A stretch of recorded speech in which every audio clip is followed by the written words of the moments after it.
Hello friends, मैं doctor Shoaib Aslam caring hand dermatology clinic से। आज जो टॉपिक पे हम लोग बात करने वाले हैं उसका नाम है विटिलिगो, जिसको हिंदी में सफ़ेद दाग भी कहा जाता है और इंग्लिश में ल्यूकोडर्मा कहा जाता है। वैसे ल्यूकोडर्मा और विटिलिगो एक दो डिफरेंट वर्ड्स हैं।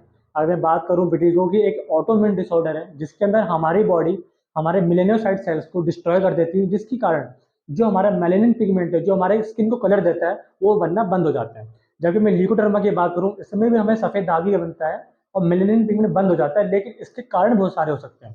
ज़रूरी नहीं कि ये ऑटोइम्यून डिसऑर्डर के कारण ही हो।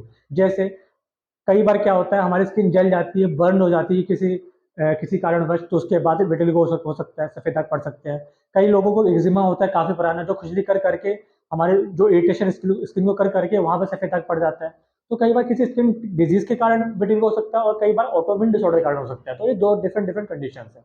अगर मैं बात करूँ उसके ट्रीटमेंट के बारे में, तो ट्रीटमेंट काफ़ी आसान है, लेकिन हमें उसके लिए पेशेंट की पूरी हिस्ट्री लेनी पड़ती है कि उसको विटिलिगो सफ़ेद दाग कितने टाइम से है और उसने क्या क्या उसका इलाज कराया हुआ है। अगर मैं बात करूँ उसके टाइप्स की, तो उसके टाइप्स को हम दो पार्ट में डिवाइड करते हैं। एक तो टाइम के बेस पे कि एक्यूट है कि क्रॉनिक है, मतलब अगर 3 से 6 महीने के अंदर अंदर का उसको हम एक्यूट बोलते हैं। अगर 6 महीने से ऊपर का उसको हम क्रॉनिक बोलते हैं। उसके बाद हम बात करें साइट पे कि हमारी बॉडी पे वो किस जगह पे प्रेजेंट है, उसके बेस पे हम उसको डिवाइड करते हैं सेगमेंटल, लोकलाइज और जनरलाइज। सेगमेंटल मतलब होता है बॉडी के किसी एक हिस्से में, मान लो आप केवल स्काल्प एरिया में है, मान लो किसी एक हाथ के ऊपर है, या मान लो आपके किसी ट्रंक के ऊपर है।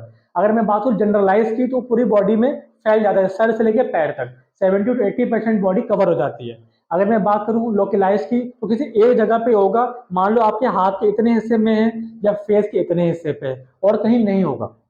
अगर हम ट्रीटमेंट की बात करें, ट्रीटमेंट इसका 3 से 6 महीने से लेकर 1 साल तक चलता है, और वो डिपेंड करता है body to body, patient to patient, और उसने पहले क्या ट्रीटमेंट कराया था और आप कितना एक्सटेंसिव ट्रीटमेंट उसको देने वाले हो। अगर मैं बात करूँ कॉस्ट की, तो कॉस्ट बहुत ज़्यादा इसमें नहीं आती है। हाँ, मैं ज़रूर बोलूँगा 3,000 से 6,000 पर मंथ की कॉस्ट इसमें लगती है। अगर आप लेजर थेरेपी करवाते हो तो वो कॉस्ट अप्रोक्स 10,000 तक जा सकती है।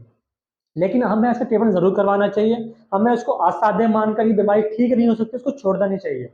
आज भी गाँव में इस बीमारी को बिल्कुल छोड़ देते हैं कि इसका इलाज बिल्कुल भी नहीं है, और कई लोग डिप्रेशन में चले जाते हैं अगर उनकी बच्ची को हो जाए, उनके बच्चों को हो जाए।